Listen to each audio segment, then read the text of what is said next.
Now, let us look at the deflection of composite beams, and again the deflections depend upon the loading stage and the modulus of elasticity of precast versus in situ concrete, right. So, we have in flexural design also slightly we talked about deflections.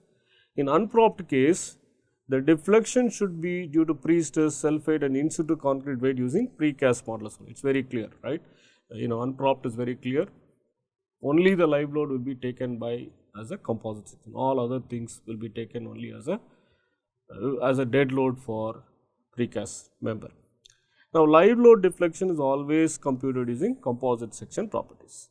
If propped during construction, the deflection due to the weight of the in situ concrete is based on also on the composite section, like what we had done the stress analysis previously, right. That is the only difference. So, how the moment due to cast in place or the self weight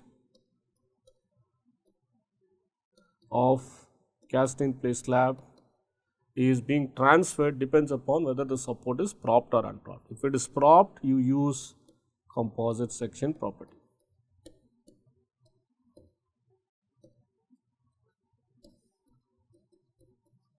If it is unpropped, use the self weight of the cast in place slab will be transferred only using precast modulus of elasticity.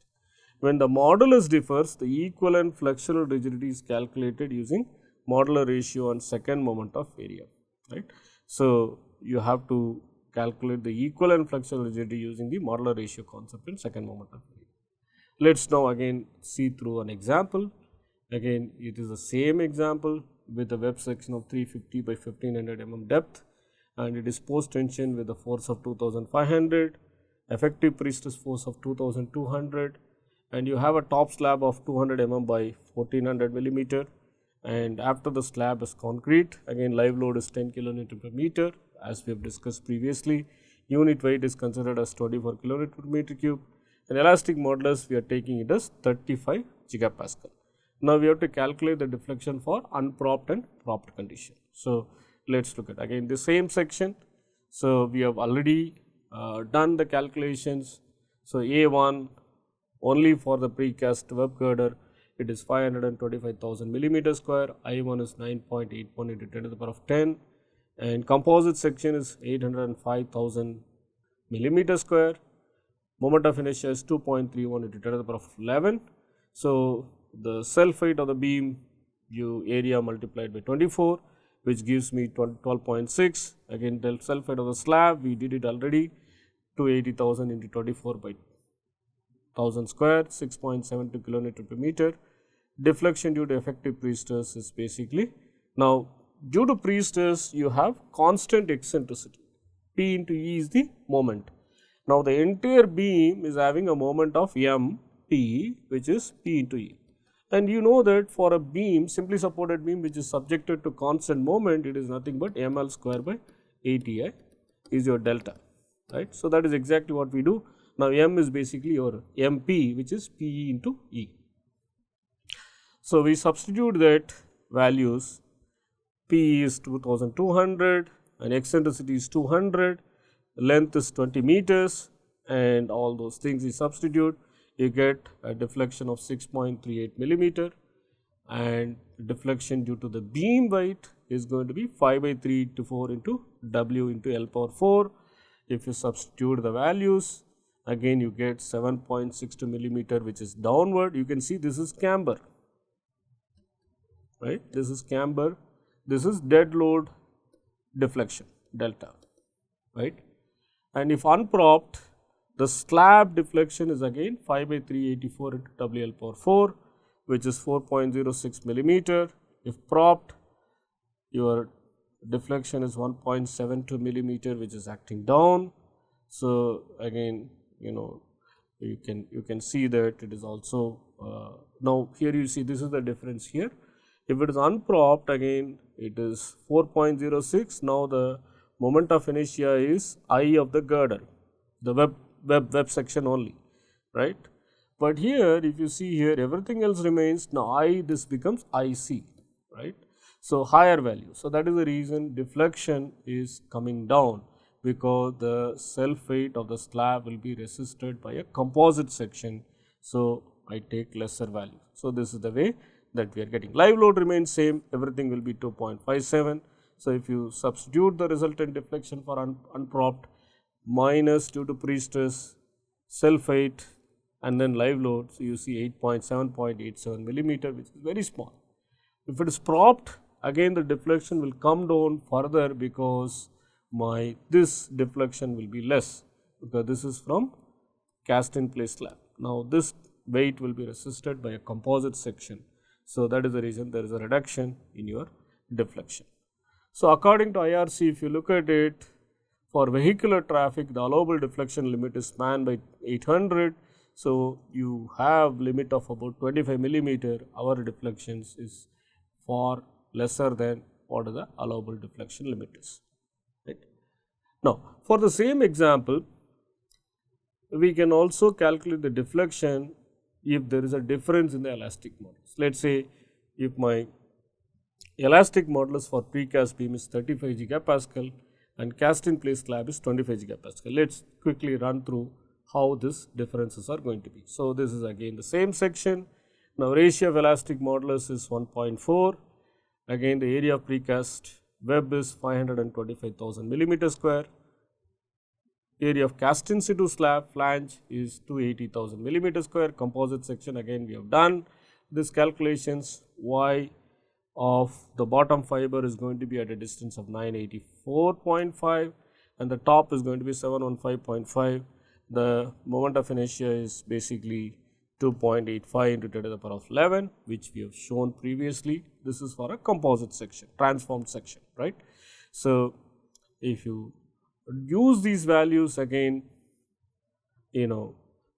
propped again self weight of the slab deflection, composite section plus slab modulus, unpropped again everything except for live load will be taken as a non-composite section, and live load deflection, both cases you are using composite section and slab modulus. You see, so that is what we are going to use.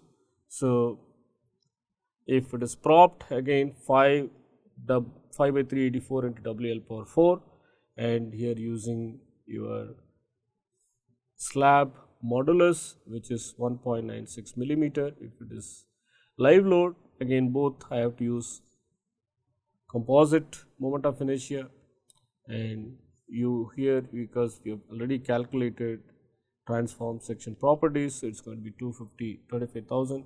So, your unpropped deflections, you can see the resultant deflections are going to be minus 6.38, 7.62, 4.06 and 2.92, which is 8.22 millimeter downwards. And for propped condition, as expected, this quantity will be lesser, will reduce, this will reduce. So, when you add all of them, you get 6.12 millimeter. Again, allowable deflection is 25 millimeter. So, you get the deflection limits are satisfied. Okay. So, this is with respect to the deflection. Now, let us look at the differential shrinkage, because the cast in place slab is poured at a different time. There is a phenomena called differential shrinkage occurs, which we have to account for that in our design. Now, what is the definition? Differential shrinkage, it refers to phenomena where different concrete components within composite section exhibit different rate of shrinkage rates, right. So, what are the cause? Mainly because of the age. The primary cause is the age difference between precast beam, which undergoes, by the time the precast is erected, already it would have undergone 70 to 80% of the total shrinkage. And cast in place slab, again it experiences a greater shrinkage due to high water to cement ratio, because when you use cast in place concrete, you tend to have higher water to cement ratio. So, it is expected to, and also larger surface area that is exposed to outside weather. So, it is tend to experience greater shrinkage. So, we need to account for that. Now, this is the way the mechanism happens. You have precast girder, on top of that you put this deck. Now, the deck is, because 70 to 80% of the shrinkage in girder has already happened, it is only the deck that is going to shrink faster than the girder. So, what it is going to do is, it is going to deflect like this, then because now the top slab is going to shrink, it wants to shrink, but that shrinkage is being restrained by the precast girder. So, because of that, what will happen is on the top slab I am going to produce tensile stresses, because whenever I prevent the shrinking I develop tensile stresses, and that is what happens. And then on top of that, the shrinkage of your top slab will produce some compressive stresses in the girder. So, now let us look at the how to calculate the stresses due to differential shrinkage. We are going to make couple of assumptions. One assumption is the shrinkage is going to be uniform in the in situ part of the section. Typically the shrinkage will not be uniform, but we are assuming that it is going to be uniform in an average sense.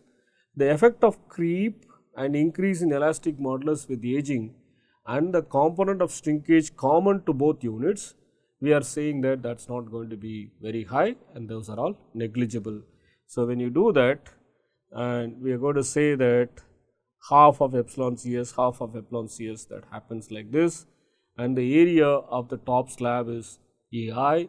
Now, the strain multiplied by elastic modulus will give me the stress, stress multiplied by the area will give me the force that it is acting. We said because of the differential shrinkage I am going to create some tension force in the top cast in place slab, right.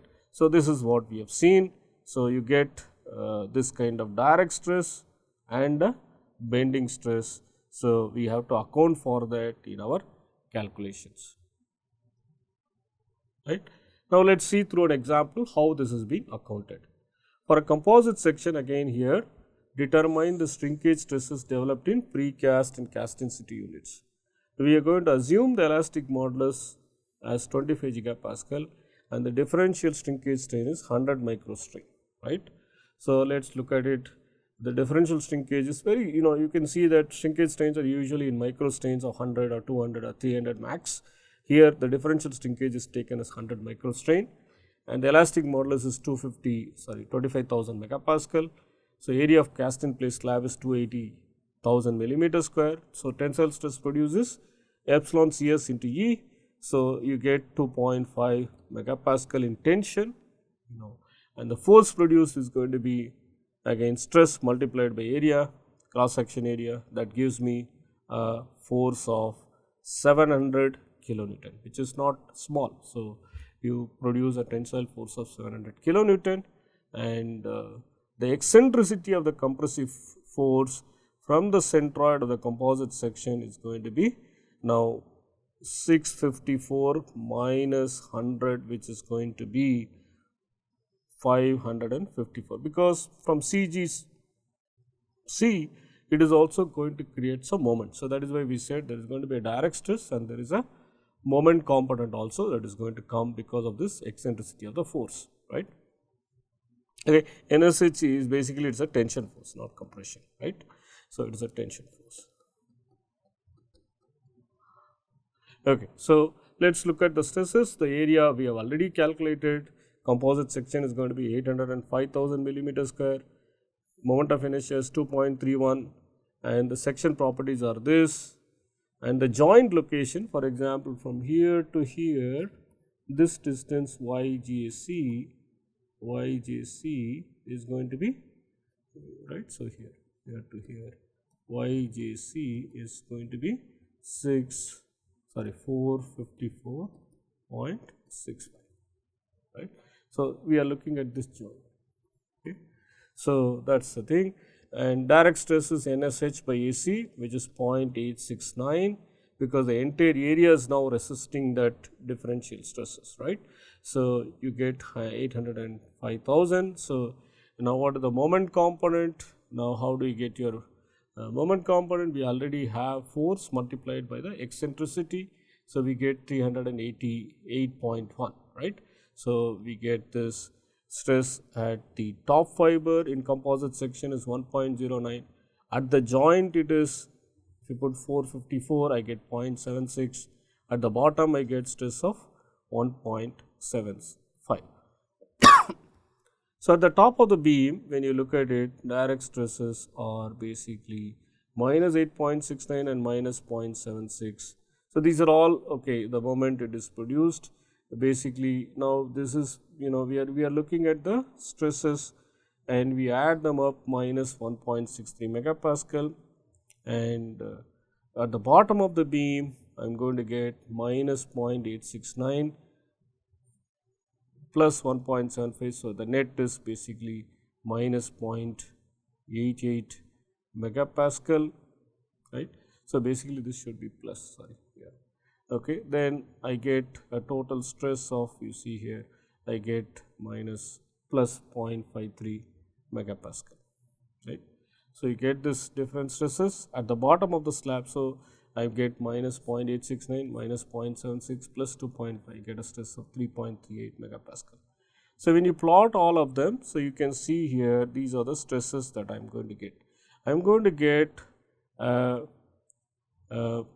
tension stress at the top of the slab of 0.53 and I get 3.38, this is in tension, this is in compression. So, the bottom is the web is going to be in compression because of the differential shrinkage.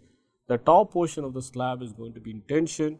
Now, you see here if this value becomes higher than your tensile strength F prime T, then you will have cracks, right. So, we need to be careful and then accordingly we have to actually design for these effects, okay. So, you see here this is the way that we calculate the different stresses. So, basically the tension plus compression, the compression is also there. So, it is going to push again the precast girder in compression, okay, because the girder, we have to see the net effect of the shrinkage. Because of shrinkage being prevented by the girder, the top component is going to be in tension, but again the bottom component is going to apply equivalent amount of compression. So, that is what we are trying to use it to create that moment, and then we are trying to use this force.